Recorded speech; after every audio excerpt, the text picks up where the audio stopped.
दोस्तों, हमारी लाइफ में जो कुछ भी हो रहा है उसमें ज़्यादातर चीज़ों पर हमारा कंट्रोल नहीं होता है। हम क्या करते हैं इसके ऊपर तो हमारा कंट्रोल है, लेकिन उसका क्या परिणाम होगा इसके ऊपर हमारा कोई कंट्रोल नहीं रहता। देखो, हमारी लाइफ में जो कुछ भी हो रहा है ना, वो बहुत मायने नहीं रखता। सारा जो खेल है वो है हमारे रिस्पॉन्स का। किसी भी इवेंट के ऊपर हमारा कोई कंट्रोल नहीं होता, लेकिन उस इवेंट में हम किस तरह से रिस्पॉन्ड करेंगे इस पर हमारा पूरा कंट्रोल होता है। और हमारी यही रिस्पॉन्स डिसाइड करती है कि हम कितने सक्सेसफुल होंगे, हम किस तरह के इंसान बनेंगे और हम जिंदगी में कितना आगे जाएंगे। आज इस दुनिया में जो बहुत सफल हुए हैं, क्या परिस्थितियां उनके अनुकूल थी? क्या परिस्थितियां हमारी सफलता डिसाइड करती है? अगर ऐसा होता तो जितने फेमस क्रिकेटर हैं ना, उनके बच्चे ही इंडियन क्रिकेट टीम में खेल रहे होते। लेकिन आज इंडियन क्रिकेट टीम में ऐसे कितने खिलाड़ी हैं जिनके फादर बहुत बड़े क्रिकेटर रह चुके हैं। एक बड़े खिलाड़ी के बच्चे को बचपन से ही खेलने की सारी सुविधाएं मिलती है, लेकिन बावजूद इसके रिजल्ट क्या होता है? क्या वो सारे बच्चे अच्छे खिलाड़ी बन जाते हैं? मैं इंडियन क्रिकेट टीम के कुछ प्लेयर का यहाँ पर एग्जाम्पल देता हूँ। मोहम्मद सिराज के पिता एक ऑटो रिक्शा ड्राइवर थे। यशस्वी जायसवाल के पिता एक छोटा हार्डवेयर स्टोर चलाते थे। यशस्वी जायसवाल जब ट्रेनिंग के लिए मुंबई पहुंचे तो पहले ये एक डेयरी शॉप में काम करते थे और दुकान में रहने के बदले इन्हें काम करना पड़ता था। लेकिन ठीक से काम ना कर पाने की वजह से उन्हें वहां से भी निकाल दिया गया। इनकी ट्रेनिंग मुंबई के आज़ाद मैदान में होती थी, तो बाद में ये आज़ाद मैदान में ही ग्राउंडमैन के साथ टेंट में रहने लगे और अपना खर्चा चलाने के लिए पानी पूरी बेचते थे। रिंकू सिंह एक बहुत ही गरीब परिवार से थे और इनके पिता एक एलपीजी डिस्ट्रीब्यूशन कंपनी में नौकरी करते थे। मोहम्मद शमी 2023 वर्ल्ड कप के स्टार बॉलर, इनके पिता एक किसान थे। मैंने यहाँ पर कुछ ही लोगों का एग्जाम्पल लिया है, आप हिस्ट्री उठाकर देख लो। ये दुनिया एग्जाम्पल से भरी पड़ी है और ये सब एक ही तरफ इशारा करती है कि आप किस तरह के इंसान बनोगे। ये इस बात पर निर्भर नहीं करेगा कि आपको जिंदगी में कितनी सुविधाएं मिलती है, आपके माता पिता क्या करते हैं, आपका कितना बड़ा घर है, आप कौन से शहर में रहते हो। ये सब चीज टेम्पोररी है। आपकी सफलता सिर्फ एक बात पर निर्भर करेगी कि किसी भी परिस्थिति में आपका रिस्पॉन्स कैसा है, यानी कि आपका एटीट्यूड कैसा है और जिंदगी के प्रति आपका नजरिया कैसा है। जिंदगी की परिस्थितियां कभी हमारे अनुकूल नहीं होगी, कभी हमारे अनुसार नहीं होगी, लेकिन जिंदगी की किसी भी परिस्थिति में अगर हमारा रिस्पॉन्स शानदार रहे ना, तो फिर जीतने से हमें कोई नहीं रोक सकता और हमारे लिए सब कुछ मुमकिन है। इसका एक जीता जागता एग्जाम्पल है 2023 वर्ल्ड कप का ऑस्ट्रेलिया और अफगानिस्तान का मैच। आपको शायद याद भी होगा, इस मैच में अफगानिस्तान ने पहले बैटिंग करते हुए 50 ओवर में 291 रन बनाए और जब ऑस्ट्रेलिया की टीम बैटिंग करने के लिए मैदान में उतरी तो 18.3 ओवर में उनका स्कोर था 91 और उनके 7 खिलाड़ी आउट हो चुके थे।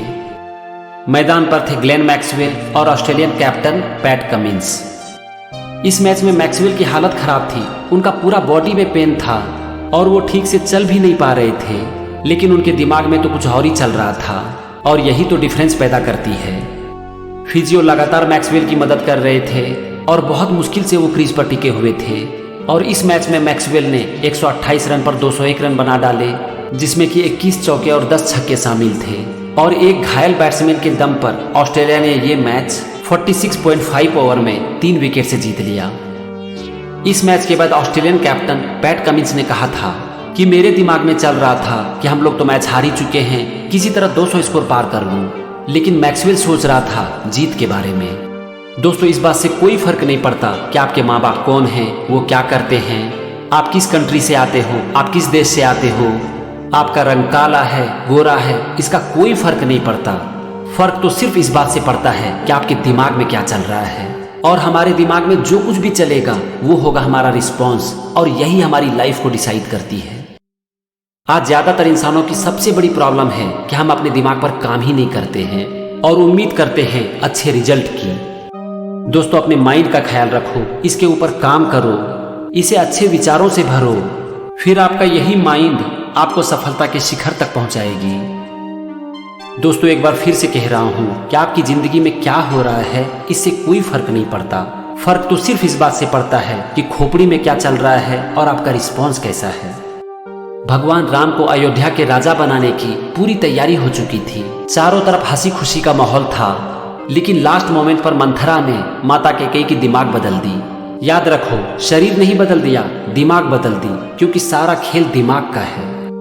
कैकेयी राम को माता कौशल्या से भी ज्यादा प्यार करती थी, लेकिन सारा जो खेल है ना, वो है दिमाग का।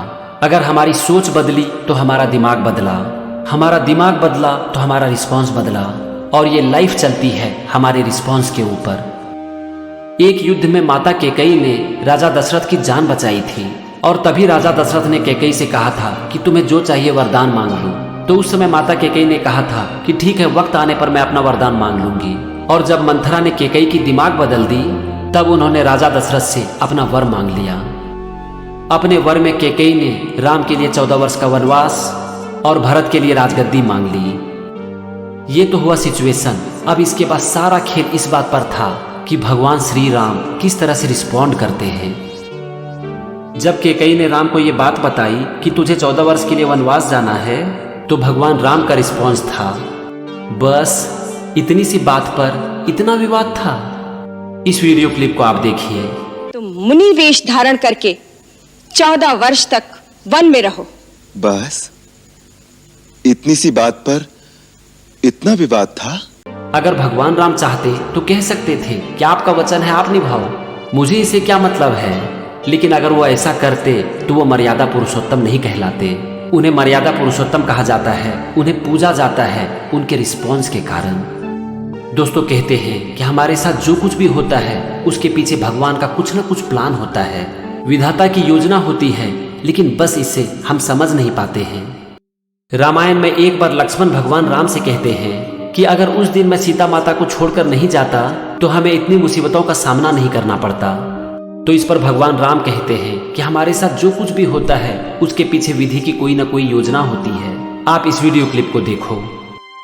यदि मैं माता सीता की उस क्षणिक कटुता से आवेश में आकर भाभी को छोड़कर अकेला नहीं जाता, तो हमारे इस शांतिपूर्ण वनवास में एक घोर लंका कांड नहीं लिखा जाता।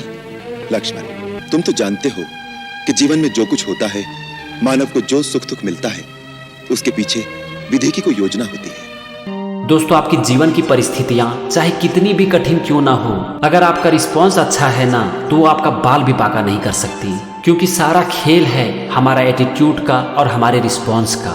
इसीलिए जिंदगी में कितनी भी बड़ी मुसीबतें क्यों ना आ जाए, हमेशा इस बात पर नजर रखो कि उस समय दिमाग में क्या चल रहा है, क्योंकि दिमाग में जिस तरह का थॉट चल रहा होगा उसी तरह का हमारा रिस्पॉन्स होगा।